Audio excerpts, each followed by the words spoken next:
I'm here in Medjugorje in front of St. James Church, and what's your name? Marcos, Marcos, where are you from? from Uruguay.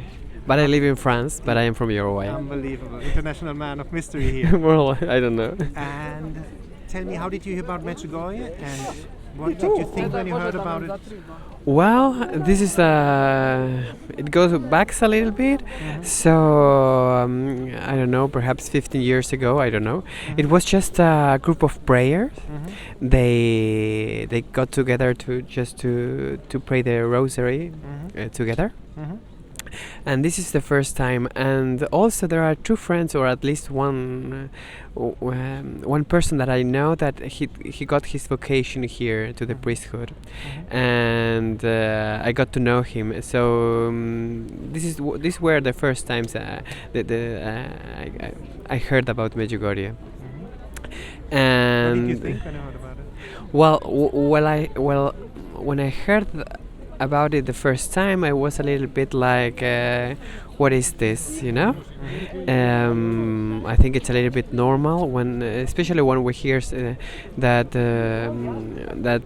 Our Lady is appearing somewhere. So the reaction was a little bit okay. Let's see, a little bit skeptic, perhaps. I don't know. What I think is normal when we hear something for the first time, especially if it is wonderful. And but then I got the chance to come in 2019, and this was great, simply great. Sorry? What happened? Well, I think it's a little bit difficult to put it into words. I was already studying theology in Strasbourg,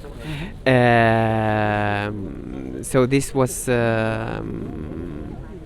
I don't know, what struck me a lot is the sacramental life here. So how many people get to have an experience of God's love through the sacraments, through the sacrament of confession, through the Eucharist, and this is what I love.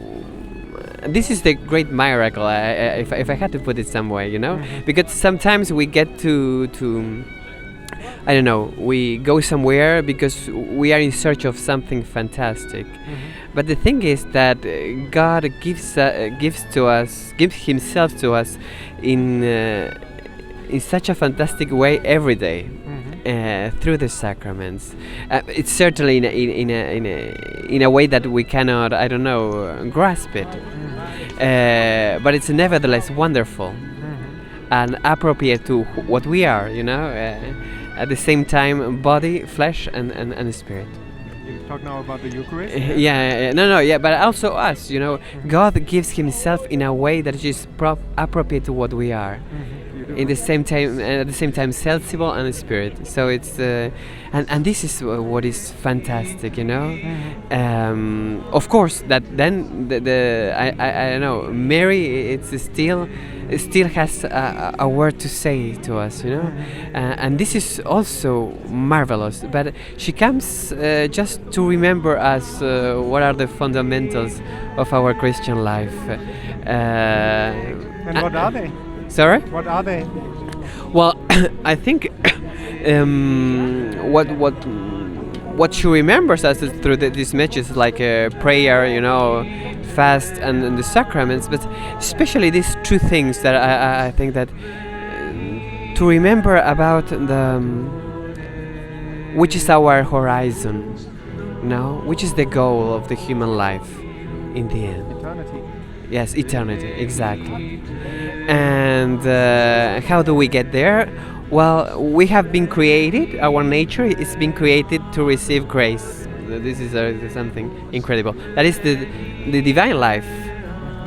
But, of course, we cannot give us to ourselves divine life because we are not God.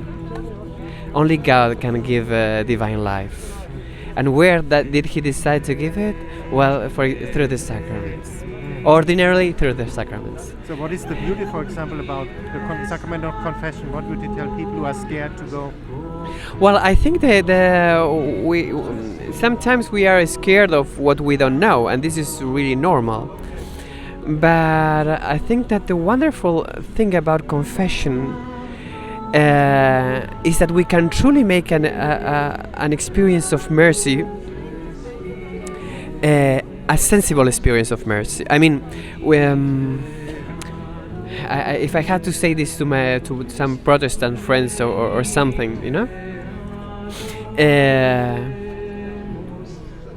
God decided to give this sacramental forgiveness, to recreate us in the state of grace in a way in which we can really know that this is happening, because we can hear somebody telling us, "I forgive you," no, "I forgive your sins," because we can feel sometimes the hand of this person, you know, and because we can say what we have to say. So what is marvelous about the sacraments is that God has decided to give Himself in a way that it is really, in a way that it respects, yes, and it respects what we are, because we really need this sensible dimension. And it's not enough to say, okay, God forgave me, perhaps, I don't know, but in the sacramental confession, we really have the possibility to hear someone acting in behalf of Christ, and to hear this word, and to feel this touch, and to say what we have to say, and that we need to say. So. And what would you tell, like, you know, there are a lot of people out there, they think God, the Father, He's an old, grumpy man with a white beard. He waits that we go to hell, that He can send us to hell, and that's not the truth.